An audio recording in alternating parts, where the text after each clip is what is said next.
Hema committee റിപ്പോർട്ടുമായി ബന്ധപ്പെട്ട് മലയാള സിനിമയിൽ 15 അംഗ പവർ ടീം ഉണ്ടെന്നും അവർ മാഫിയാണെന്നും അവരുമായി മുന്നോട്ടു പോകാൻ കഴിയില്ലെന്നും കേരളത്തിലെ മാപ്രകൾ ആണയിട്ട് ആവർത്തിച്ചു പറയുകയാണ്. ഇത് വാസ്തവമാണ് താനും. ഹേമ കമ്മിറ്റി മുന്നോട്ട് വെച്ചിട്ടുള്ള മലയാള സിനിമയുടെ നവീകരണവുമായി ബന്ധപ്പെട്ട കാര്യങ്ങളിലേക്ക് ശ്രദ്ധ ചെലുത്താതെ എല്ലാ വിഷയങ്ങളും ആരാണ് ആ നടൻ, ആരാണ് പീഡിപ്പിക്കുന്ന നടി എന്ന രീതിയിൽ ചർച്ചകൾ മുന്നോട്ട് പോയിക്കൊണ്ടിരിക്കുകയാണ്. അപ്പോഴാണ് മനോരമ അടക്കമുള്ള മാധ്യമങ്ങൾ ഇത്തരം കാര്യങ്ങൾ പറയുന്നത്. കോൺക്ലേവ് നടത്താനേ കഴിയില്ല, കോൺക്ലേവിൽ മുന്നിലിരിക്കുന്നത് മുഴുവൻ ഈ നടന്മാരായിരിക്കും, ഈ 15 അംഗ പവർ ടീം ആയിരിക്കും എന്നാണ് മനോരമ അടക്കമുള്ള മാധ്യമങ്ങൾ പറയുന്നത്. എന്നാൽ മനോരമയോട് ചോദിക്കാനും മറ്റു മാധ്യമങ്ങളോട് അതിനെപ്പറ്റി മറുപടി പറയാനും പറയുന്ന ഒരു കാര്യം ഇതാണ്. മനോരമ ഫാമിലിയുടെ ഒരു ചാനലാണ് മഴവിൽ മനോരമ. ഈ മഴവിൽ മനോരമ ചാനലിൽ മഴവിൽ എന്റർടൈൻമെന്റ് അവാർഡ്സ് 2024 എന്നൊരു പരിപാടി നടക്കാൻ പോവുകയാണ്. മലയാള ലോകത്തെ എന്റർടൈൻമെന്റ് അവാർഡുകൾ 2024 സമർപ്പിക്കാൻ പോകുമ്പോൾ അതിന്റെ മുഖ്യ കാർമ്മികത്വം, മുഖ്യ സംഘാടനം, മുഖ്യ പരിപാടി അറേഞ്ച് ചെയ്യുന്നത് അമ്മ എന്ന സിനിമാ സംഘടനയാണ്. 15 അംഗ പവർ ടീമിലെ 16ാമത്തെ പവർ മാഫിയായി സർക്കാരിനെ കൊണ്ടു കെട്ടാൻ ചെല്ലുന്നുള്ള മനോരമ അടക്കമുള്ള മാപ്രകൾ അവർ അവരുടെ ചാനലിലൂടെ ജനങ്ങളെ പറഞ്ഞ് പഠിപ്പിക്കുന്നത് പോലെ ഈ 15 അംഗ പവർ ടീം ഉൾപ്പെടുന്ന അമ്മയുടെ പരിപാടി എന്തിനു നടത്തുന്നു, എന്തിന് സംപ്രേഷണം ചെയ്യുന്നു? നിങ്ങൾ നടത്തുന്ന പരിപാടിയിൽ ഇവർ പങ്കെടുക്കില്ലേ? പരിപാടിയിൽ പങ്കെടുക്കുന്ന പവർ ടീമിൽ ഉൾപ്പെട്ട, പവർ മാഫിയ ടീമിൽ ഉൾപ്പെട്ട ആളുകളോടൊപ്പം തന്നെയല്ലേ ഈ ഇരയാക്കപ്പെട്ടവരും ഉണ്ടാകുക? കോൺക്ലേവ് നടത്താൻ പറ്റില്ലെന്ന് മാപ്രകളടക്കം അസന്നിഗ്ധമായി ആഹ്വാനം ചെയ്യുമ്പോൾ എങ്ങനെയാണ് മാപ്രകളിലെ മനോരമയ്ക്ക് ഇത്തരമൊരു അമ്മയുടെ പരിപാടി സംഘടിപ്പിക്കാൻ കഴിയുക? സംഘടനയിൽ 15 അംഗ പവർ ടീം ഉണ്ടെന്ന് പറഞ്ഞു പഠിപ്പിക്കുന്ന മാപ്രകൾ ഇതിലെ പവർ ടീം ഇല്ലാതെയാണോ, പവർ മാഫിയ ടീം ഇല്ലാതെയാണോ നിങ്ങൾ ഈ പരിപാടി അവതരിപ്പിക്കാൻ പോകുന്നത്? അങ്ങനെയെങ്കിൽ മനോരമ മുന്നോട്ട് വെക്കേണ്ട ഒരു ഡിസ്ക്ലൈമർ ഉണ്ട്. എന്താണത്? ഒരു മുന്നറിയിപ്പുണ്ട്. ഈ ഞങ്ങൾ നടത്തുന്ന പരിപാടിയിൽ ഈ 15 അംഗ മാഫിയ ടീം ഇല്ല എന്നുള്ളത് ജനങ്ങളുടെ മുന്നിൽ അവതരിപ്പിക്കാൻ പറയാൻ നിങ്ങൾ തയ്യാറാവണം, ആണയിടാൻ നിങ്ങൾ തയ്യാറാവണം. അല്ലെങ്കിൽ നിങ്ങൾ ഈ വ്യാജ പോരാട്ടം എന്ന രീതിയിൽ സർക്കാരിനെതിരെ പുകമറ സൃഷ്ടിച്ചുകൊണ്ട് നടത്തുന്ന ഈ വേട്ടയാടൽ നിങ്ങൾ 2 വെള്ളത്തിലും കൂടെ കാലുവെക്കേണ്ട. നിങ്ങൾ തന്നെ പറയുന്നതനുസരിച്ച് നിങ്ങൾ ഈ 15 അംഗ വേട്ട സംഘത്തോടൊപ്പമാണെന്ന് പറയാൻ നിങ്ങൾ തയ്യാറാവണം. ഇന്നലെ കൗണ്ടർ പോയിന്റ് എന്ന പരിപാടിയിൽ ഘോരഘോരം ഈ കോൺക്ലേവിനെ കുറിച്ച്, ഈ 15 അംഗ മാഫിയയെ കുറിച്ച് ഘോരഘോരം പ്രസംഗിച്ച ഷാനി പ്രഭാകരനെ നമുക്കൊന്ന് വിളിക്കാം. ഹലോ, നമസ്കാരം മാഡം. ഞാൻ തിരുവനന്തപുരത്ത് നിന്ന് വിളിക്കുകയാണേ. ഞാൻ തിരുവനന്തപുരത്ത് നിന്ന് വിളിക്കാം. എന്റെ പേര് ദീപു എന്നാണേ.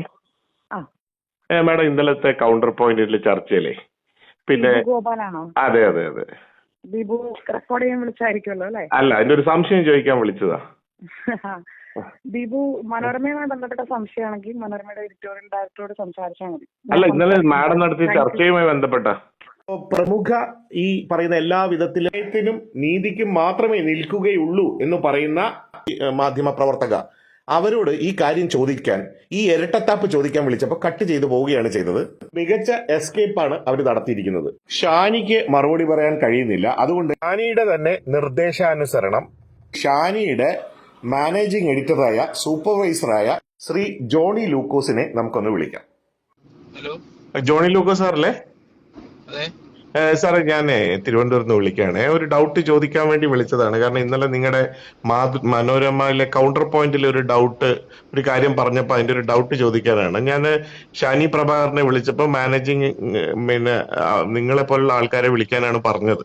അതുകൊണ്ടാണ് ഞാൻ വിളിക്കുന്നത്. ചോദിച്ചോട്ടെ? അതായത് ഇന്നലത്തെ ചർച്ചയിൽ ഹേമ കമ്മിറ്റി റിപ്പോർട്ടുമായി ബന്ധപ്പെട്ട് ഈ ഒരു കോൺക്ലേവ് ഉണ്ട്. ആ കോൺക്ലേവുമായി ബന്ധപ്പെട്ട് ഈ 15 അംഗ പവർ ടീം അവിടെ വരാൻ സാധ്യതയുണ്ട്. അതുകൊണ്ട് ഈ കോൺക്ലേവ് ഈ ഇരകളെയും അവരെ ഒരുമിച്ചാണ് ഇരുത്തുന്നത് എന്നുള്ള രീതിക്ക് അത് നടത്തുന്നതുമായി ബന്ധപ്പെട്ടുള്ള കാര്യങ്ങൾ പറഞ്ഞായിരുന്നു, ആ സംശയവും ബാക്കിയുള്ള കാര്യങ്ങളും. അങ്ങനെയാണെങ്കിൽ ഒരു ചോദ്യം ചോദിക്കാനുള്ളത്, ഈ മഴവിൽ മനോരമയുടെ എന്റർടൈൻമെന്റ് 2024 പരിപാടി അമ്മയല്ലേ നടത്തുന്നത്? അമ്മയുടെ സംഘടന ഉണ്ടല്ലോ, അവരുടെ പരിപാടികളല്ലേ അവതരിപ്പിക്കുന്നത്. അപ്പൊ അതിനകത്ത് ഈ 15 അംഗ പവർ ടീം ഉണ്ടാകില്ലേ? ഉണ്ടല്ലോ. അതിനെന്താണ്? അവര് എന്റർടൈൻമെന്റ് ഷോ അല്ലേ അത്? മറ്റേ മഴവിൽ മനോരമയും അവരും പോലീസ് അസോസിയേഷൻ എല്ലാം കൂടി ചെയ്യുന്നതാണ്. അപ്പം മനോരമയ്ക്ക് ഈ പവർ ടീമിനെ ഉൾപ്പെടുത്തി നിങ്ങൾക്ക് ചെയ്യുന്നതുകൊണ്ട് നിങ്ങൾക്ക് ധാർമ്മികമായ ഒരു കുഴപ്പം വരുന്നില്ല? അത് പവർ ടീം അത് അവരുടെ ജോലിയല്ലേ അത് എന്റർടൈൻമെന്റ് എന്ന് പറഞ്ഞാൽ. അതാണ് ചോദിക്കുന്നത്. വേറെയല്ലേ? അവര് സമൂഹത്തിൽ സ്ത്രീകളോട് പെരുമാറിയത് ഹേമ കമ്മിറ്റി റിപ്പോർട്ട് വെച്ച് ഈ നിങ്ങൾ തന്നെ നിങ്ങളുടെ വാർത്തകളിൽ നിരന്തരം സംസാരിക്കുമ്പോൾ അവരെ എങ്ങനെയാണ് ഉൾപ്പെടുത്തുക, അവരെങ്ങനെയാണ് അവരാരാണ്, അവരെ സമൂഹത്തിന്റെ ഉന്നത സ്ത്രീ പറഞ്ഞിട്ടില്ലല്ലോ. പരാതി ഉണ്ടെങ്കിൽ പരാതി അപ്പൊ കോൺക്ലേവിൽ അല്ല, അതാണ് ഞാൻ ചോദിക്കുന്നത്. അപ്പൊ കോൺക്ലേവിലും ഈ പറയുന്ന ആരാണെന്ന് പറഞ്ഞിട്ടില്ലല്ലോ.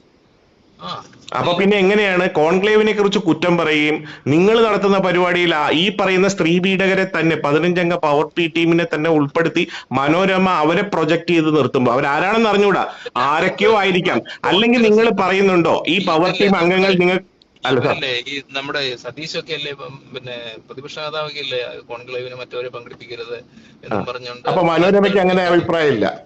അല്ല സതീശനൊക്കെയാണല്ലോ അത് പറഞ്ഞത്. അല്ല, അതന്നെ ചോദിക്കുന്നത്. മനോരമ കോൺഗ്രസ് പാർട്ടിയായിട്ട് അങ്ങനെയാണെങ്കിൽ ഞാൻ ചോദിക്കട്ടെ, ഇപ്പൊ കോൺഗ്രസ് പാർട്ടിയായിട്ട് വളരെ ബന്ധമുള്ളവരാണ് ഈ അമ്മ സംഘടനയുടെ അത് നിങ്ങൾ ചോദിക്കണ്ടേ? ചോദിക്കുന്നില്ലല്ലോ.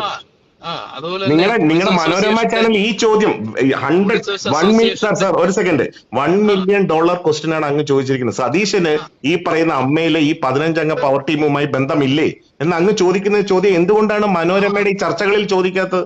അല്ല, അത് ഞാൻ പറയാം. അതെന്ന് വെച്ച് കഴിഞ്ഞാൽ അതിപ്പോ ഇന്നാണ് അത് ഞാൻ അങ്ങനെ ആവശ്യപ്പെട്ടതായിട്ട് കണ്ടത്. അതിപ്പോ എല്ലാവർക്കും ഇന്നലത്തെ കൗണ്ടർ പോയിന്റിൽ ഷാനി പ്രഭാകർ ഈ കാര്യം വളരെ വ്യക്തമായി പറയുന്നുണ്ട്. അപ്പൊ ഈ മനോരമയ്ക്ക് ഈ പറയുന്ന 15 അംഗ പവർ ടീമിനെ ഈ സ്ത്രീ പീഡകരായവരെ ഉൾപ്പെടുത്തുന്നതിൽ നിങ്ങൾക്ക് കുഴപ്പമൊന്നുമില്ല, അവർ എന്റർടൈൻമെന്റുകാരാണ്. മനോരമ എന്ന് പറയുന്നത് ഷാനി പ്രഭാകരൻ ആ പരിപാടി ചെയ്യുന്നത് ഷാനി പ്രഭാകരന് അതിനുള്ള സ്വാതന്ത്ര്യമുണ്ട്, അവരത് ചോദിക്കുന്നു. അപ്പൊ മനോരമയുടെ ഈ പറയുന്ന കൗണ്ടർ പോയിന്റ്, മനോരമ ചാനലിൽ വരുന്ന കൗണ്ടർ പോയിന്റിൽ അവിടെ അവതാരകയ്ക്ക് മാത്രമേ ഉത്തരവാദിത്തമുള്ളൂ, മനോരമയ്ക്ക് ഉത്തരവാദിത്തം ഇല്ല. അങ്ങനൊന്നുമല്ല. നമ്മൾ ഒരു ജോലി അവർ നന്നായിട്ട് ചെയ്യുന്നു. അപ്പൊ അവർ ചോദിക്കേണ്ട ചോദ്യങ്ങൾ അവർ ചോദിക്കും. ആ ചോദ്യം ചോദിക്കുമ്പോൾ ഞങ്ങൾ ചോദിക്കാം, ഞങ്ങൾ അത് കേൾക്കുന്ന പ്രേക്ഷകർ ചോദിക്കുകയാണ്. നിങ്ങൾ ആ ലെവലിലേക്ക് എത്തുമ്പോൾ അല്ലെങ്കിൽ നിങ്ങൾ തിരുത്തണം, അല്ലെങ്കിൽ ഡിസ്ക്ലൈമർ വെക്കണം, ഇല്ലേ? വേണ്ടേ? നിങ്ങൾ 2 വെള്ളത്തിൽ ചവിട്ടുകയാണ്. പ്രേക്ഷകർക്ക് അത് നിങ്ങൾക്ക് പറയാനുള്ള അവകാശമുണ്ട്. അതാണ് ചോദിക്കുന്നത്. അവകാശമുണ്ട്. അല്ല, നിങ്ങൾ ഒരു വിഷയത്തെ കുറിച്ച് നിങ്ങൾ ആധികാരികമായി ജനങ്ങളുടെ മുന്നിലേക്ക് നിങ്ങൾ വ്യാഖ്യാനിച്ചു തരികയാണല്ലോ. ആ വ്യാഖ്യാനിച്ച് തരുന്ന സമയത്ത് നിങ്ങൾ 2 വെള്ളത്തിൽ ചവിട്ടിയിട്ടാ നിൽക്കുന്നത്. അത് തെറ്റല്ലേ? നമുക്കെന്ന് വെച്ച് കഴിഞ്ഞാൽ കുറ്റം ചെയ്ത ആരാന്ന് പറഞ്ഞു കഴിഞ്ഞാലും അവരൊന്നും സംരക്ഷിക്കാനായിട്ട് നമ്മളില്ല. അതാരാണെന്ന് ഇവിടെ ജനങ്ങൾക്കറിയില്ല. പിന്നെ എങ്ങനെയാണ് കോൺക്ലേവിൽ വരുന്നവരെ കുറിച്ചിട്ട് നിങ്ങൾ ഇപ്പോഴേ വ്യാഖ്യാനിക്കുന്നത്? ഈ പവർ ഗ്രൂപ്പ് എന്ന് പറഞ്ഞത് അവരുടെ ഹേമ കമ്മിറ്റി പറഞ്ഞതല്ലേ? അതെ. അപ്പൊ ഹേമ കമ്മിറ്റി പറഞ്ഞ പവർ ഗ്രൂപ്പിന് വില കാണണ്ട നമ്മള് ജനങ്ങള്. അല്ല, പവർ ഗ്രൂപ്പ് എന്ന് പറഞ്ഞു അതിനകത്ത് അതൊരു അധികാര വ്യവസ്ഥ എന്നുള്ള നിലയിലാണല്ലോ പറഞ്ഞത്. അങ്ങനത്തെ കാര്യങ്ങളല്ല എല്ലാവരോടും കൂട്ടിയിട്ട് മാറ്റം വരുത്തട്ടെ. അല്ലാതെ ഇപ്പൊ നമ്മളത് അങ്ങനെ അല്ലല്ലോ സാറേ നിങ്ങൾ പറയുന്നത്. മനോരമ ചാനൽ പുറത്തുവിടുന്ന വാർത്തകളും വാർത്താ വിശകലനങ്ങളും നിങ്ങളുടെ ചാനലിൽ അങ്ങ് അടക്കമുള്ളവർ പങ്കെടുക്കുന്നതാണ് മനോരമ മറ്റേ നിങ്ങളുടെ ഈ news channel, Manorama news channel. അപ്പൊ അങ്ങ് അടക്കമുള്ളവർ ഈ അങ്ങനെയാണ് അതിന്റെ മേളിൽ ഇരിക്കുന്നത്. ഷാനിയുടെ ഒക്കെ മേളിൽ ഇരുന്ന് ഇതുപോലെയുള്ള കാര്യങ്ങൾ ചെയ്യുന്ന അങ്ങാണ്. അപ്പൊ അങ്ങ് തന്നെ പറയുകയാണ് ആ പവർ ഇത് ഒരു ഈ കമ്മിറ്റി റിപ്പോർട്ട് എന്ന് പറയുന്നത് അത് നവീകരിക്കാൻ വേണ്ടിയിട്ടുള്ളതാണ്. പവർ ഗ്രൂപ്പും ഈ സ്ത്രീ പീഡകരെ ഒന്നും നോക്കാനുള്ളതല്ലെന്നാണോ ഞങ്ങൾ മനസ്സിലാക്കേണ്ടത്? അതല്ല, ഞാൻ അങ്ങനെയൊന്നും പറയുന്നില്ല. കാരണം വെച്ച് കഴിഞ്ഞാൽ അതിനകത്ത് വന്ന വിവരങ്ങൾ അനുസരിച്ച് ചർച്ച നടത്തുന്നു. അപ്പൊ അവർക്ക് അങ്ങനെയുള്ള ചോദ്യങ്ങൾ ചോദിക്കാനുള്ള അവകാശമുണ്ട്, അവർ ചോദിക്കുന്നു. മറുപടി പറയാനുള്ള അവകാശം അവർക്കും ഉണ്ട്. ചോദ്യം ചോദിക്കാൻ പാടില്ലെന്ന് നിങ്ങൾ എങ്ങനെയാ പറയുക? ഞാൻ പറയുന്നില്ല, ഞാനത് ചോദിക്കണം. അത് ചോദിക്കുമ്പം ആ ചോദിക്കുന്ന ആളുടെ സ്ഥാപനം തന്നെ ഇങ്ങനെ ഒരു പരിപാടി ചെയ്യുന്നു. അത് ഞങ്ങൾ സ്ഥാപനമല്ല, ഞങ്ങളുടെ എന്റർടൈൻമെന്റ് ചാനല്. അത് നിങ്ങളിപ്പോ സിനിമാ തിയേറ്ററിൽ പോയി കാണുന്നത്. അപ്പൊ ഈ പറഞ്ഞ പവർ ഗ്രൂപ്പിലെ ഉള്ള ആളുകളുള്ള സിനിമ അത് ഞാൻ എന്റെ വ്യക്തിപരമായിട്ടല്ലേ, എനിക്ക് കാണുകയോ കാണാതിരിക്കുകയോ ചെയ്യാമല്ലോ. ഞാൻ പൈസ കൊടുത്ത് വ്യക്തിപരമായി കാണുകയോ കാണാതിരിക്കുകയോ ചെയ്യാം. പക്ഷെ ചാനലിൽ വരുന്നത് നിങ്ങൾ സംപ്രേഷണം ചെയ്യുകയാണ്. അതെ, അന്നേരം നിങ്ങൾക്ക് അത് കാണുക. അല്ല, അങ്ങനെ അപ്പൊ നിങ്ങൾ കൊടുക്കുന്ന ഒരു ഇതെന്താണ്? നിങ്ങൾ കൊടുക്കുന്ന എന്താണ് ഈ പവർ ഗ്രൂപ്പിന്? നിങ്ങൾ പിന്നെ ഒരു ഗ്ലോറിഫൈ ചെയ്യല്ലേ ചെയ്യുന്നത്? അത് വെറും പവർ ഗ്രൂപ്പാണ്. അവിടെ അവര് സിനിമയിലുള്ള എല്ലാവരും ഉണ്ടല്ലോ, അവരുടെ സംഘടനയല്ലേ, അതിനല്ലേ കോൺക്ലേവിൽ വരുന്നത്. അപ്പൊ കോൺക്ലേവിനെ കുറിച്ച് നിങ്ങൾ വാർത്താ ചാനലിൽ കുറ്റം പറയും, നിങ്ങളുടെ എന്റർടൈൻമെന്റ് ചാനൽ അതിനെ പ്രോത്സാഹിപ്പിക്കുകയും ചെയ്യുന്നത് എങ്ങനെയാണ്? ഷാനി എന്താണ് നിലപാടെടുത്തെന്നുള്ളത് എനിക്ക് കൃത്യം അറിയില്ല. സാറേ, അതാണ് ഞാൻ ഷാനിയോട് ചോദിക്കാൻ വിളിച്ചത്. ഷാനിയോട് ചോദിച്ചപ്പോ ഷാനി പറയുന്നത് നിങ്ങളെപ്പോലുള്ള ആൾക്കാരോട് ചോദിക്കുന്ന പറയുന്നത്. അപ്പൊ ഇത് ആർക്കും ഒരു ഉത്തരവാദിത്തം ഇല്ലേ? അങ്ങനെയൊന്നുമല്ല, എല്ലാ ഉത്തരവാദിത്വം ഉണ്ട്. പിന്നെ ഈ കാര്യം ഞാൻ നിങ്ങൾ പറഞ്ഞ പോയിന്റ് ഇത് ഞാൻ പങ്കുവയ്ക്കാം കേട്ടോ.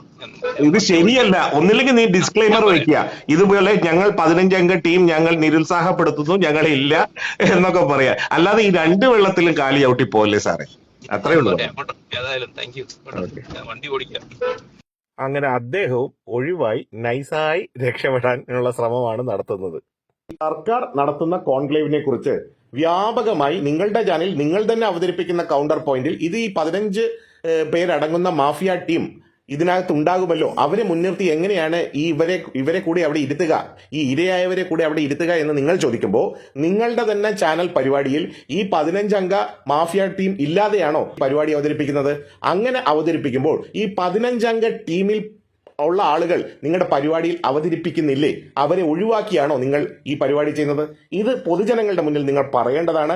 പറയുക മാത്രമല്ല, അത് നിങ്ങളുടെ സത്യസന്ധത ഈ കാര്യത്തിൽ കോൺക്ലേവിനെ കുറിച്ച് ആവലാതിപ്പെടുന്ന നിങ്ങൾ, 15 അംഗ മാഫിയ ടീമിൽ അതിൽ ഉൾപ്പെടുമോ എന്ന് ആവലാതിപ്പെടുന്ന നിങ്ങളുടെ പരിപാടിയിൽ അവർ ഇല്ലാതെയാണ് ഞങ്ങൾ ഈ പരിപാടി അവതരിപ്പിക്കുന്നതെന്ന ഡിസ്ക്ലൈമർ, നിരാകരണം അല്ലെങ്കിൽ ഒരു മുന്നറിയിപ്പ് വെക്കാൻ നിങ്ങൾ തയ്യാറുണ്ടോ?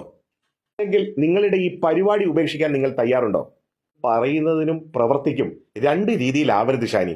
ചോദിക്കുമ്പോൾ അയ്യോ ദീപു ഗോപാലാണോ, റെക്കോർഡ് ചെയ്യാനാണോ എന്ന് പറഞ്ഞ് ഓടിപ്പോവുകയല്ല വേണ്ടത്. ഇരട്ടത്താപ്പിനെ കുറിച്ച് മറുപടി പറയാനെങ്കിലും നിങ്ങൾ തയ്യാറായിരിക്കണം.